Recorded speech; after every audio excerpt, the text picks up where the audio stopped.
Mas, enfim, né? Esse é um tema que falou muito forte ao meu coração. No domingo passado, o pastor Júnior fez uma breve introdução, né, sobre as igrejas, as cartas de João, né, as cartas que João escreveu lá no livro de Apocalipse às igrejas. E nós temos muito a aprender com essas igrejas. São bastante atuais. Hoje a pastora Ilza, ela usou uma palavra na escola bíblica dominical, que a igreja, que a Bíblia é mais atual do que o jornal. E é verdade, né? Tudo isso se aplica muito às nossas vidas. E não vai ser diferente com a primeira igreja, a primeira carta, que é escrita no livro de Apocalipse, que é a carta à igreja de Éfeso. E é interessante, né? Porque eu trouxe justamente a questão, vou usar como versículo áureo aqui dessa ministração: contudo, tenho contra você uma queixa. Você abandonou o que tinha no princípio. O amor que tinha no princípio.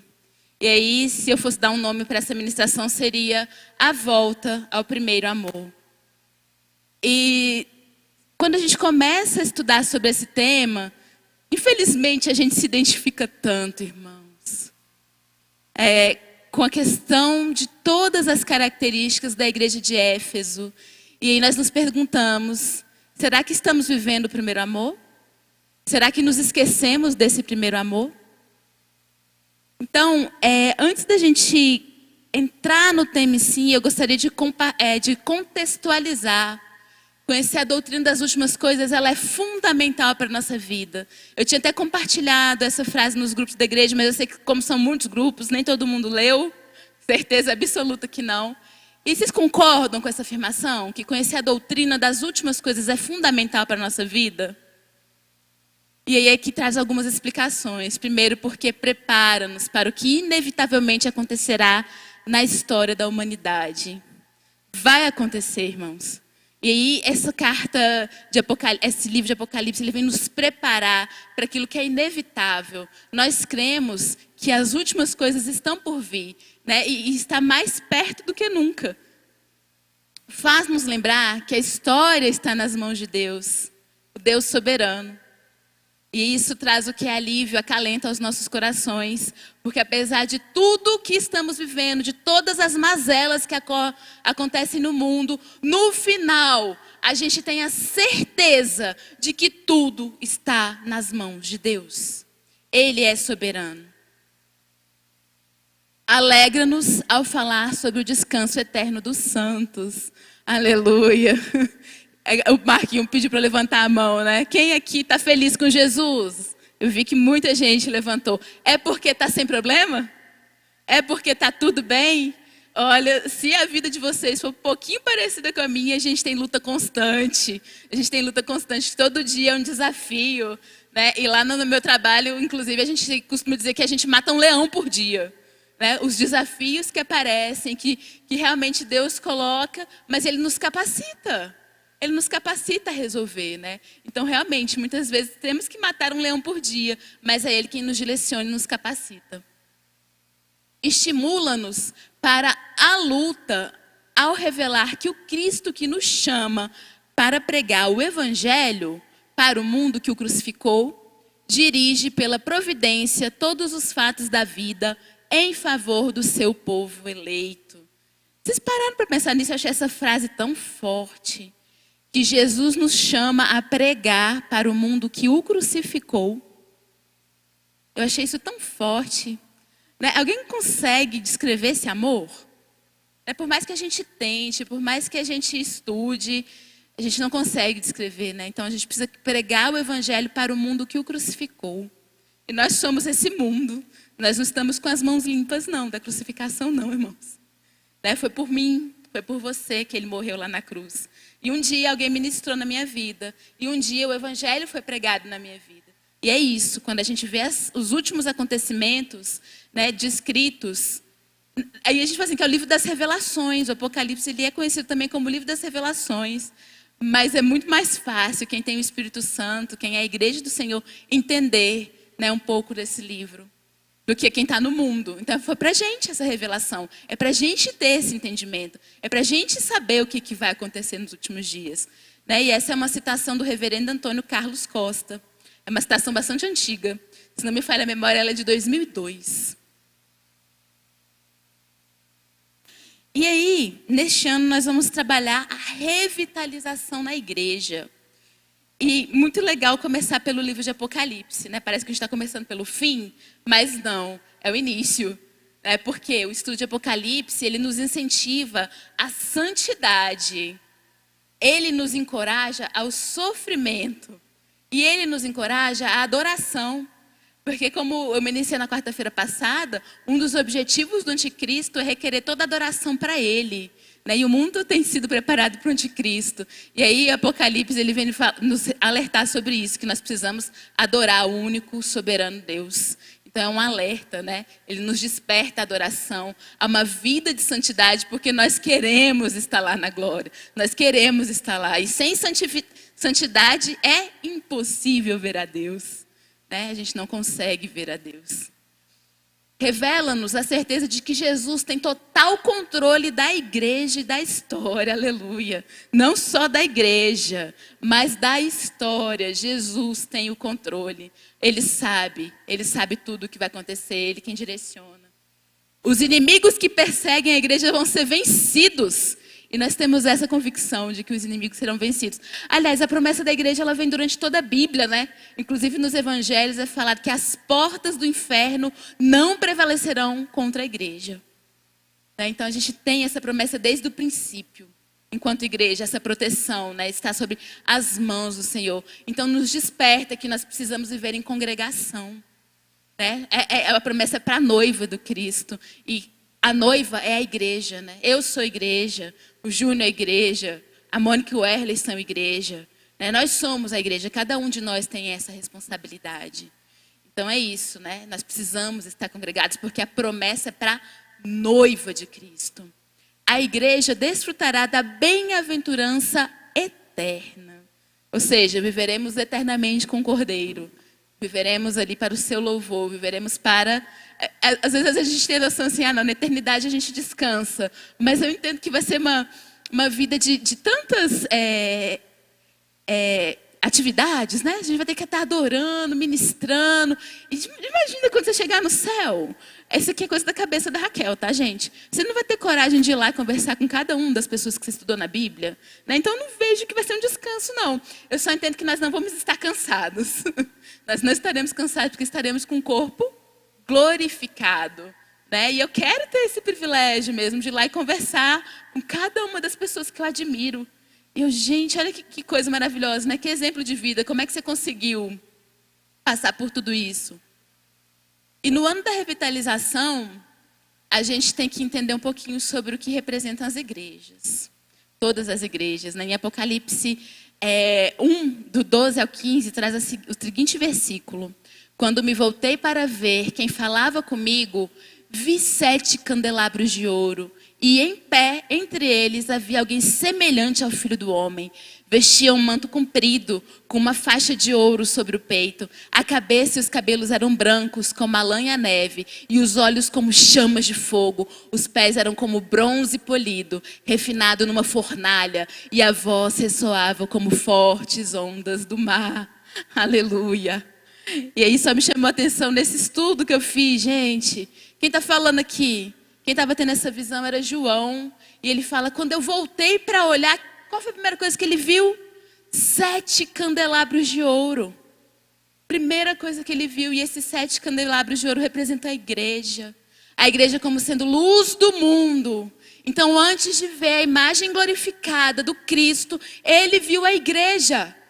E nós somos essa igreja. E o mundo não consegue ver a Cristo se não for por meio da igreja.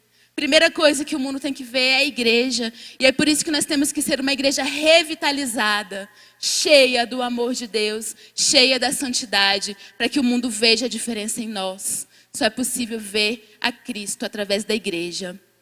Então tá aí, né? Antes de ver o noivo João, vê a igreja como a luz do mundo.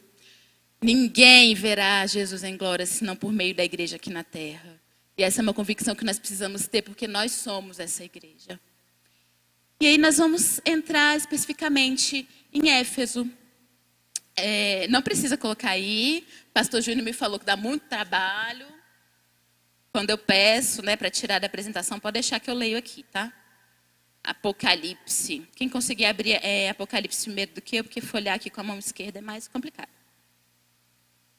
A carta à igreja de Éfeso, já achei. Apocalipse 2, vou ler do 1 até o 7.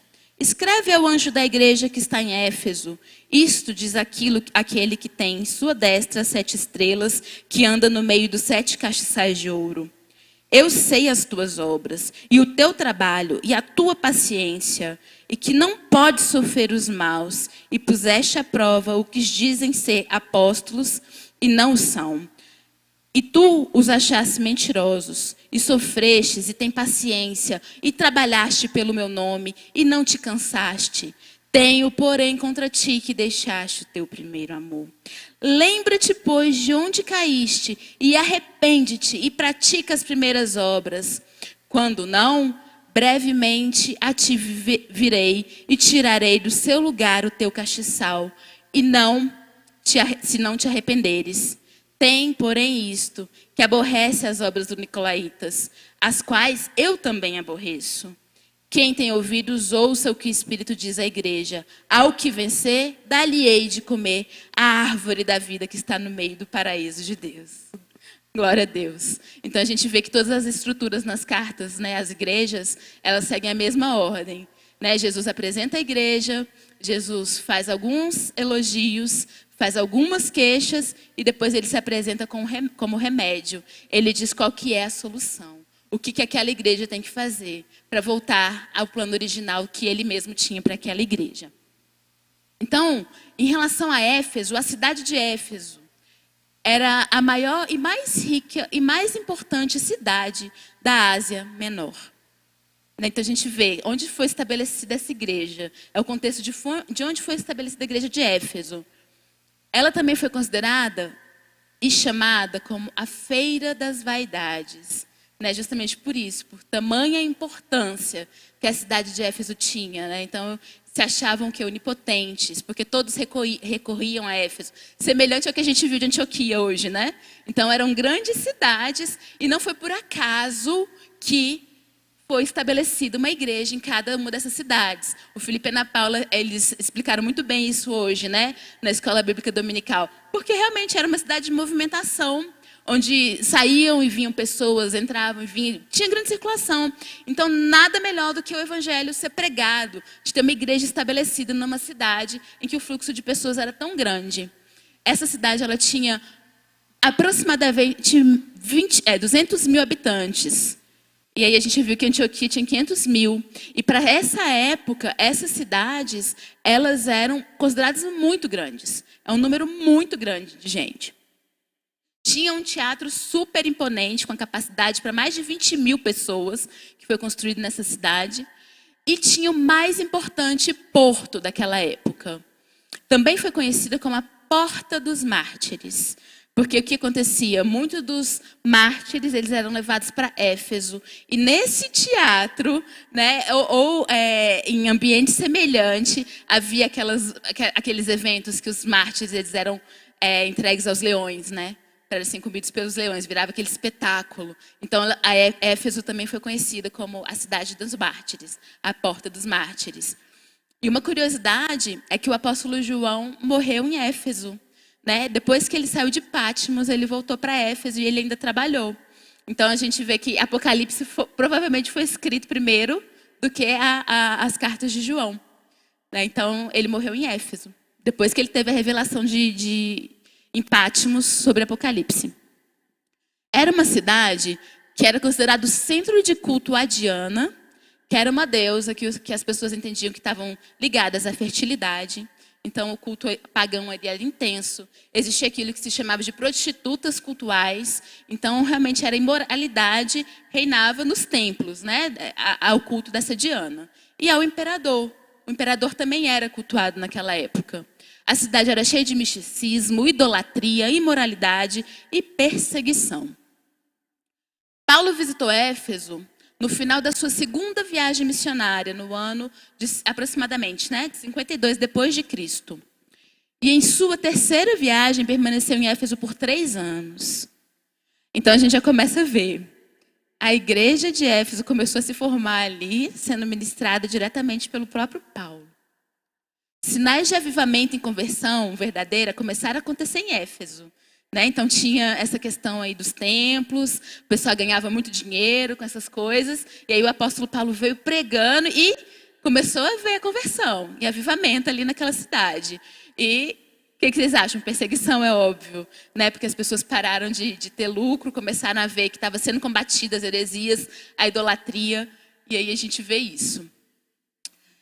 Durante a primeira prisão em Roma, Paulo escreveu a carta aos Efésios, agradecendo a Deus pelo profundo amor que havia na igreja. Olha isso. Paulo escreve aos Éfesos agradecendo a Deus pelo profundo amor que havia naquela igreja. Aí a gente começa a pensar, o que aconteceu? Olha isso. Timóteo é enviado para ser o pastor da igreja. Quantos conhecem a história de Timóteo? Quem foi Timóteo? Tem 2 cartas aqui para ele, Quando a gente começa a ver, Timóteo, ele foi um pastor de excelência.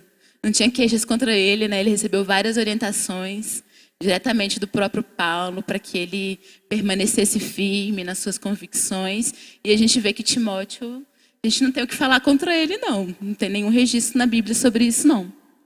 E mais tarde, o apóstolo João pastoreou aquela igreja. E o apóstolo João, ele é conhecido como apóstolo do amor. Então, ela recebeu um elogio do Paulo na carta aos Efésios sobre o seu grande amor. E ela foi pastoreada também pelo apóstolo João, apóstolo do amor.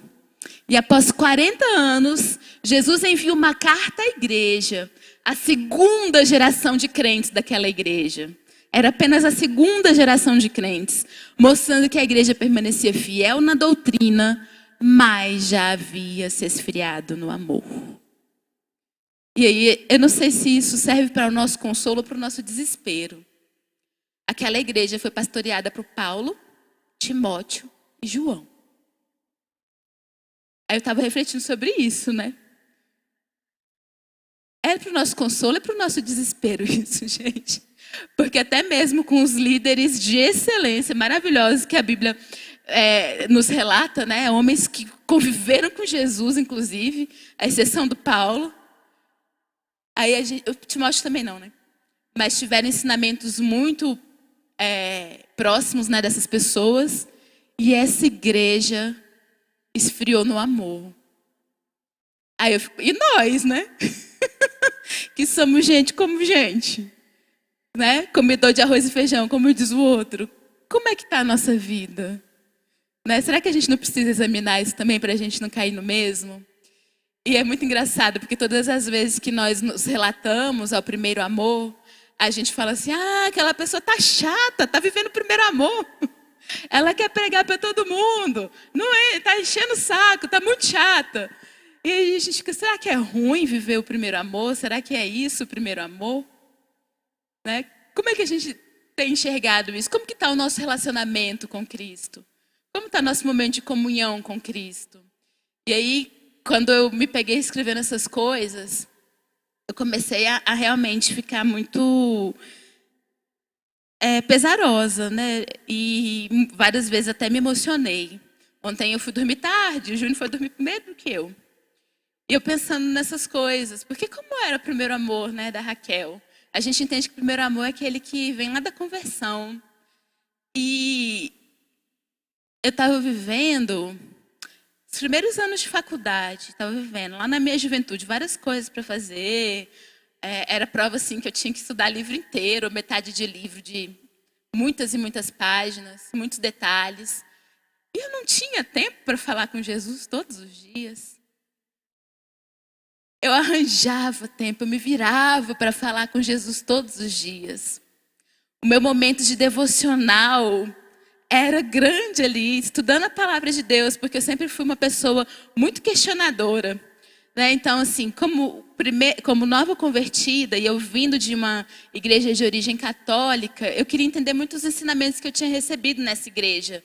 De onde eles tinham tirado ou se não tinham tirado.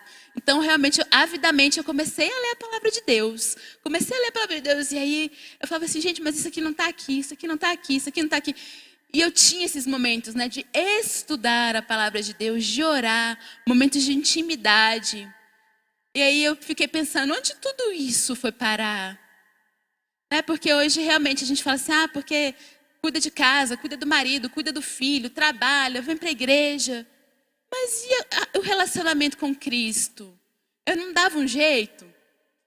Você está dando um jeito de ter esse relacionamento com Cristo, irmãos? Usando uma palavra bem simples, né? Está se virando nos 30 para ter o seu relacionamento com Cristo? Porque se a gente não tem o nosso relacionamento com Cristo, tudo é em vão. Tudo é em vão e aí a gente demora muito mais tempo para achar soluções. A gente demora muito mais tempo para nos organizar. E aí a palavra de Deus vem nos mostrando, né? Esse ano a gente recebeu uma palavra lá no encontro de casais. O Júnior até ministrou algo parecido aqui na igreja. Sobre aquela questão da genealogia. E aí ele começou a explicar, né, o que precisava acontecer primeiro. E a palavra organização bateu muito forte na minha cabeça. Eu falei assim, eu preciso me organizar. Gente, não é que realmente era o que estava faltando? Aí hoje eu olho assim, as coisas estão fluindo tão melhor na minha casa, porque rapidinho você vai lá e dá um jeito e tal. E não sobra mais tempo para Jesus? Não sobra mais tempo para todas as outras coisas? Então, qual que é a palavra de ordem na sua vida essa noite? O que Jesus pede? Né? A minha veio essa, né? Organização. Com organização a gente tem tempo. Né? O que está faltando para a gente voltar ao primeiro amor? Eu voltei várias coisas na minha empolgação aqui. Isso. Durante o reinado de Domiciano, no ano de 81 a 96 depois de Cristo, João foi desterrado de Patmos, né? Então ele saiu de Patmos e foi exposto em liberdade e levado para Éfeso. E ali morreu durante o reinado de Trajano. E essa não é algo que a Bíblia relata, mas é o que a tradição relata. Que quando o apóstolo João, já sendo carregado para a igreja, né, já debilitado, de idade, velho, o que ele falava? Ele admoestava os membros dizendo, filhinhos, amemo-nos uns aos outros.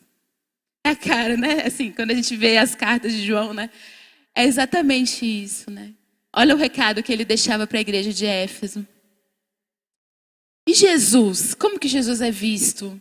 Jesus, ele está no meio dos candeeiros, ele está no meio da igreja, ele passeia na sua igreja. E essa é a nossa esperança.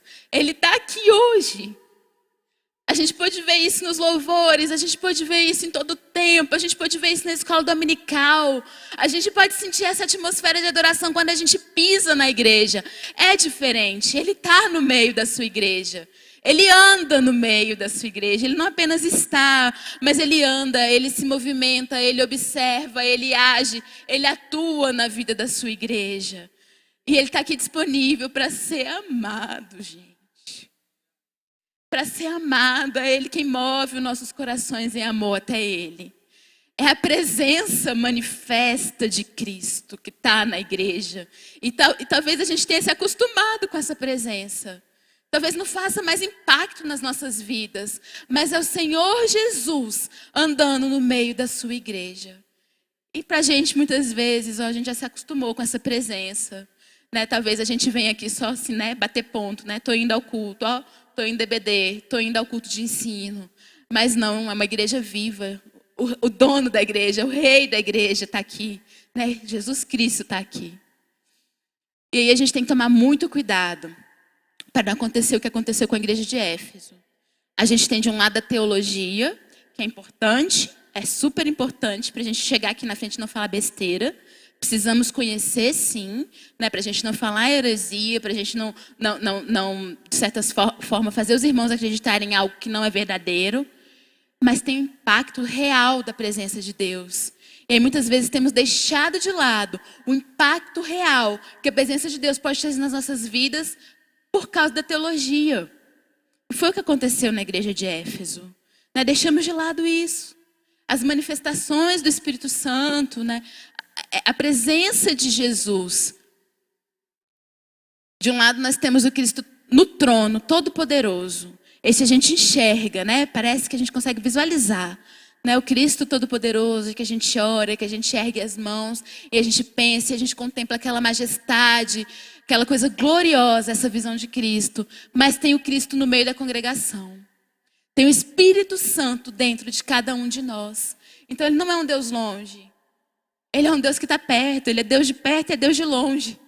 Ele está perto, ele está dentro, ele caminha na igreja. E aí eu estava até conversando isso com a Geice e com o Fábio, lá na casa da Paula, no culto. A gente estava conversando um pouquinho sobre as ministrações de quarta-feira, né? E realmente a gente tem adquirido muito conhecimento. Aí quando o Fábio vem aqui na frente, a gente tem aquela aula, né? De geografia, de história e tal. Mas aí o Fábio sempre leva para um fechamento, né? Para a gente ter essa aplicação na nossa vida.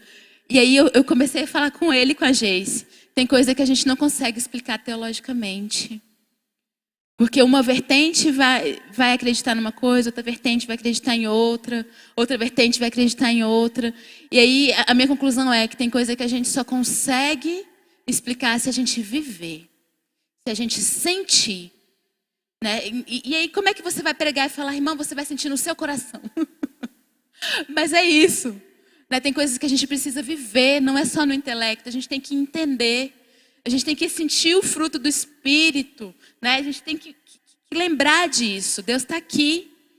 Então, algumas movimentações você só vai entender, só vai acreditar se você viver. Teve uma vez que o Espírito Santo me tomou de uma forma que eu comecei a pular igual a pipoca, foi uma única vez, e eu não acreditava que isso poderia acontecer. E não aconteceu. Então, cadê na Bíblia falando que alguém pulou? Né? Tem pessoal dançando, a gente vê Miriam dançando, Davi dançando e tal. Não tem. Você não consegue explicar. Então tem certas coisas que nós precisamos viver. Né? Viver também. Então a teologia explica e a gente vive Cristo. A gente vive a presença de Cristo no meio da congregação. E essa igreja, ela recebeu os elogios, como eu li lá no início. Ela era uma igreja fiel na doutrina. Ou seja, os irmãos tinham conhecimento da palavra, seguiam o que estava sendo ministrado, não havia heresia. Mesmo com todo o contexto que a igreja vivia, nesses templos, nesses cultos, nessa movimentação de gente, a igreja permanecia fiel na doutrina. Era uma igreja envolvida com a obra de Deus. Não era apenas teoria, havia ação. E quando a gente olha, quando fala que a referência de que a igreja trabalhava na obra de Deus, e aí a gente olha a origem dessa palavra, não era qualquer trabalho. Era trabalho à exaustão.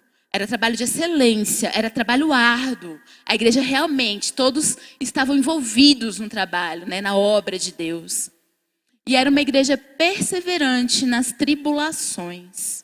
Né? Então eu imagino, porque como era uma cidade conhecida pelas perseguições, você combater as heresias, combater o culto a Diana, combater o culto ao imperador, né? Falar que o único que se deve adoração é Deus, o Deus soberano. Imagina, eles realmente deviam passar por muita tribulação. Coisa que a gente não consegue imaginar hoje. Né? Como seria isso?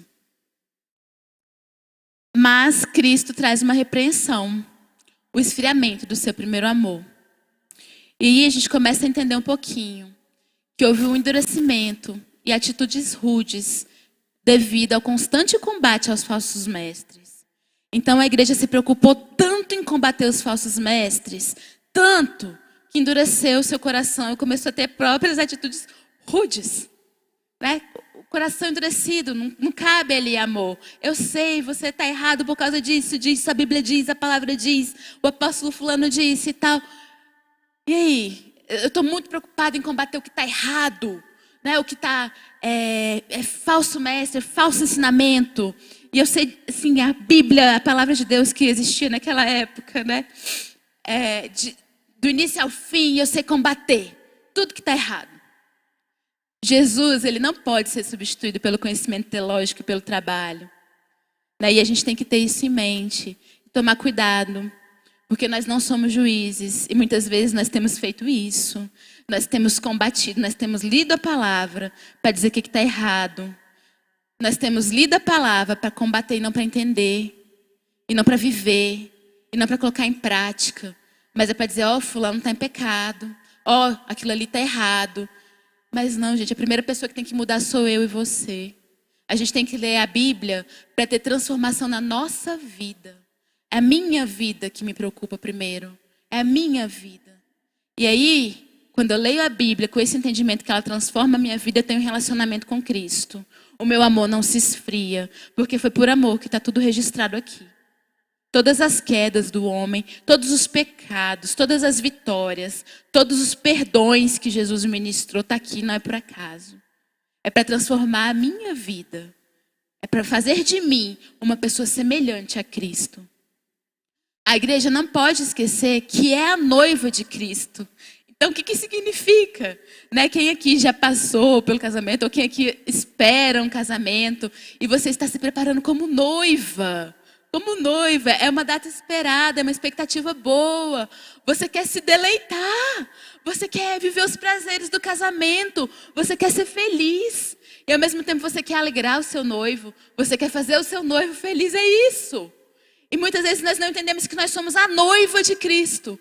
Nós temos que ter prazer, nós temos que ter alegria de estar na casa do Senhor. Não tem que ser um peso. Não tem que ser um peso estudar a palavra de Deus. Não tem que ser um peso. A gente tem que lembrar o nosso noivo. É o nosso noivo e ele quer ter um relacionamento comigo. Ele quer ter um relacionamento comigo por meio dessa palavra.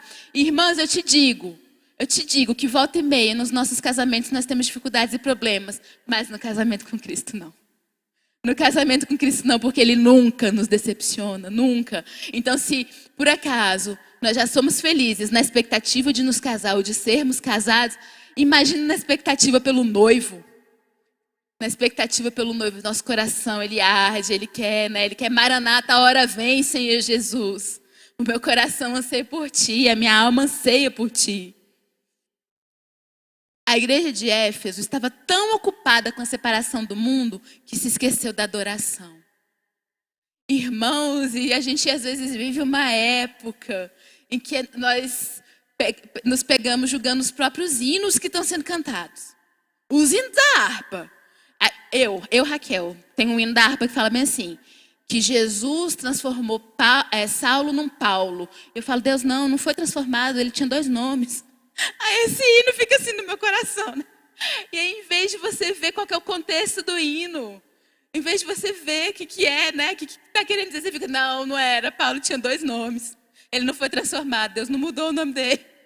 Olha isso, gente. Então a gente tem que se adorar a Deus, né? Adorar a Deus. E às vezes a gente está ali, ó, na agulha, né? No palheiro, na agulha, procurando o erro. Para a gente falar, não vou cantar esse hino, não, porque... Então, a gente, é adoração, gente, adoração. Né? Então, que a gente não caia nesse erro de estar tão preocupado com o que é certo, com o que é errado, com a separação do... É óbvio que o que causa escândalo a gente não faz, né, gente? É óbvio que não. Então, realmente, tem coisas que são cantadas que são heresias. E isso aí a gente não aceita. É óbvio que não. Né? Mas eu estou falando para a gente não ficar tão detalhista, e se esquecer de adorar a Deus. Esquecer disso, né? A gente se entrega na adoração, né? Faz quanto tempo que a gente não consegue se entregar verdadeiramente à adoração? Porque a gente está preocupado com 1000 e outras coisas que estão acontecendo ao nosso redor. Né? Às vezes eu reclamo isso do Júnior, mas o Júnior consegue.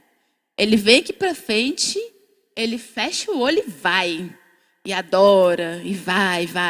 Tanto que a gente teve um curso de louvor e adoração com o pastor Joãozinho. O pastor Joãozinho falou assim, que o tipo de adoração do Júnior é águia, né? Ele voa, não está nem aí para o que está acontecendo. Realmente, né? E talvez a gente tenha que ter esses momentos mesmo, de se entregar diante da presença de Deus, de adorar, de esquecer tudo que está acontecendo ao nosso redor e simplesmente adorar. Tinha identificado o mal doutrinário nos outros, mas não a frieza em si mesma. Estava vazia da principal marca do cristianismo, que é o amor. Gente, quando a gente não tem o amor, tudo é em vão. E aí, Cristo vem com a proposta de recomeço. E aí eu fiz um puxadinho aqui para revitalização. O recomeço, uma revitalização daquela igreja. O que Cristo fala? Lembra-te, pois, de onde caíste. E eu fiquei pensando nisso, né? O filho pródigo começou seu caminho de restauração quando ele se lembrou da casa do pai.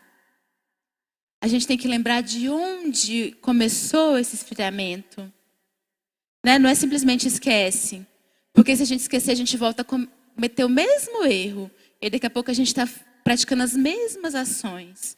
A gente tem que lembrar onde tudo começou. Qual foi a raiz, né? Onde começou a nossa preocupação demasiada com outras coisas que não a adoração, que não o amor? Onde foi? Né? Que a gente possa fazer essa reflexão essa noite. Nós precisamos nos lembrar. Arrepender. Arrependa-te. E aí, o arrependimento, ele não é uma questão de emoção. É uma questão de decisão.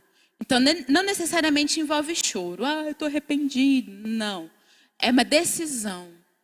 Eu estou arrependido e eu vou mudar. Eu vou mudar. Vou transformar, né? Vou mudar a minha atitude. E aí o filho pródigo, ele não só lembrou da casa do pai, mas ele volta à casa do pai. Essa é a atitude. Então, onde foi que eu caí?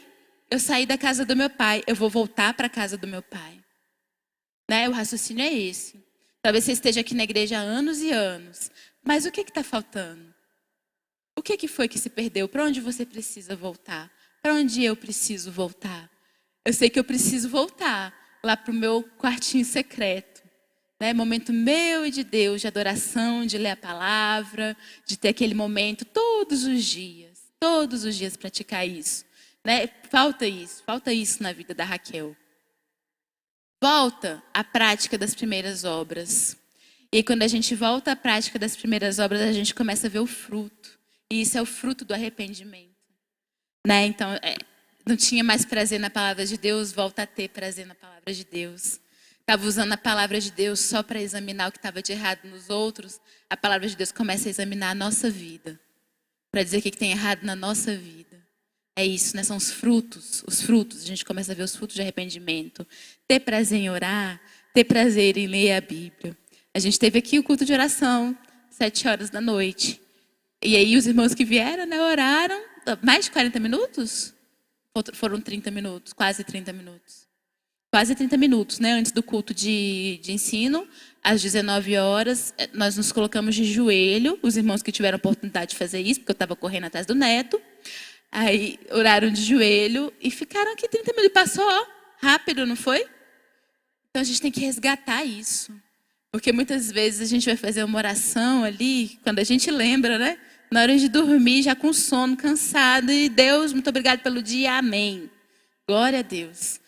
E aí a gente acorda, Deus abençoa o dia e amém. E na verdade, a gente tem que começar a voltar, né, o hábito de ter oração, de conversa com o pai. Eu estava conversando com os meninos no discipulado, no domingo passado, eu dei aula para eles no discipulado. Eu falei, olha, você tem que conversar com Deus. Tem até uma música que fala que o cantor colocou assim a cadeirinha do lado e imaginou que Jesus estava ali e começou a falar assim, há quanto tempo a gente não conversa, há quanto tempo a gente não se relaciona. É assim que você tem que conversar com Deus. Seu amigo, Jesus, né? Espírito Santo ali, uma pessoa. Você tem que conversar com ele está ali no banquinho, você conversa igual você conversa com seu amigo, você abre seu coração. É assim, né? Não é aquela oração. E aí muitas vezes eu falei para eles, vocês estão preocupados porque a gente vai ali na frente, usa umas palavras bonitas, umas palavras rebuscadas, e ora, e coloca um monte de adjetivo em Deus, e você não precisa de nada disso para ter comunhão com Deus. É só você chegar e conversar. Oi, pai, tudo bem? Então, minha vida está difícil por causa disso me abençoa, né? Me ajuda a errar menos.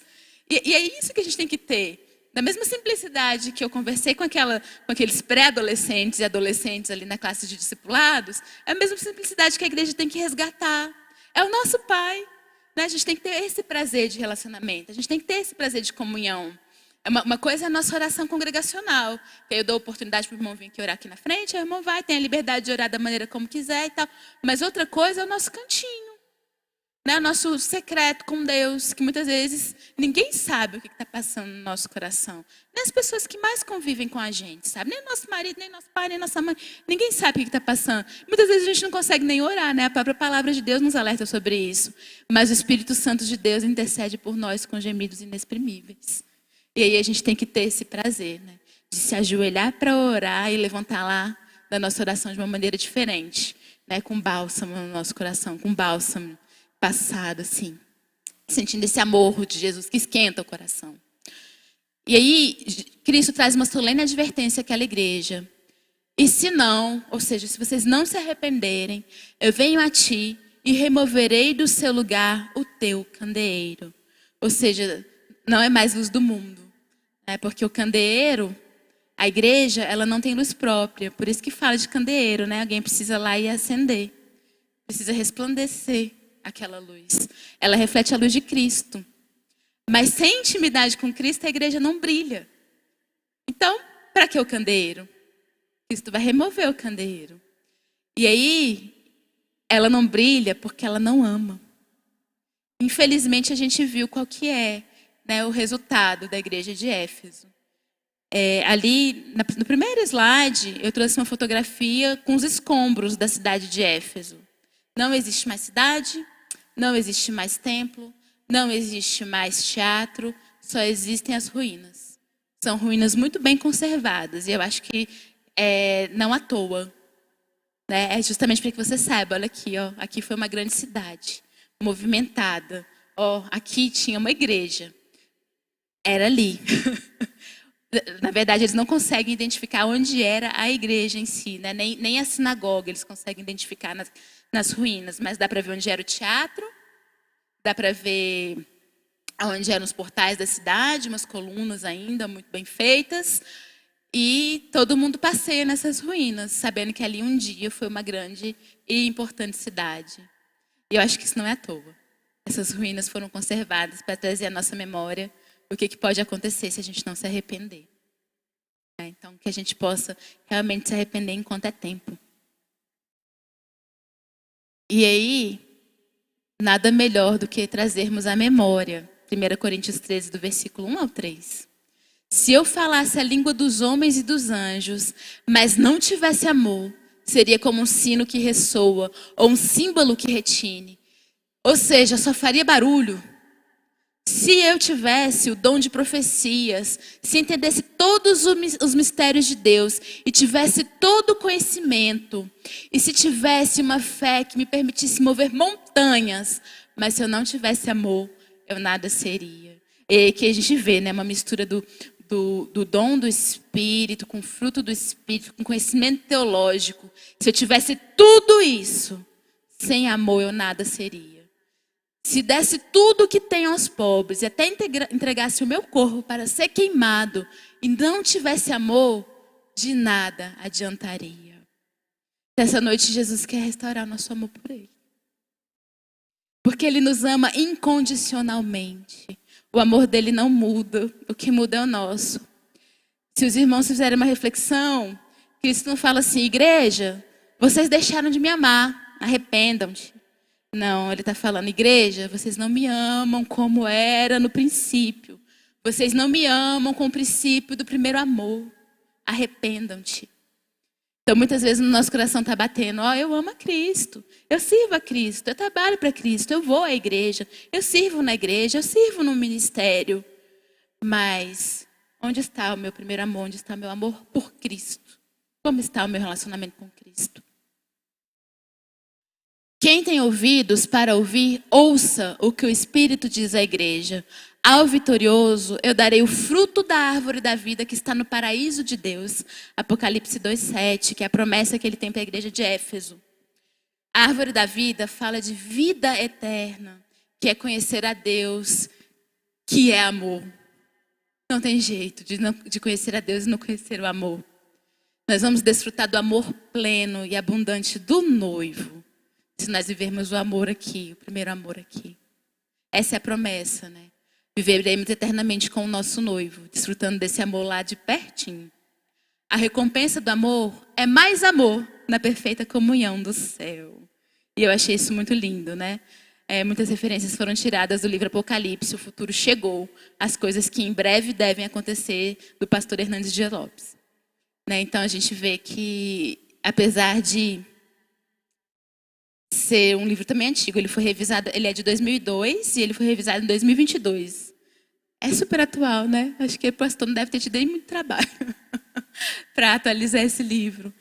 Então, que a gente realmente possa viver isso, né? Lembrar disso. Precisamos viver o primeiro amor, precisamos ter esse contato, esse relacionamento com o nosso Cristo. É tudo muito importante, conhecer as Escrituras, ter conhecimento teológico, saber combater os falsos mestres, porque nós vamos ver que isso vai acontecer, né? E daqui para frente é o que mais vai se ver, são falsos mestres, falsas doutrinas, falsos ensinamentos, querendo cegar o povo.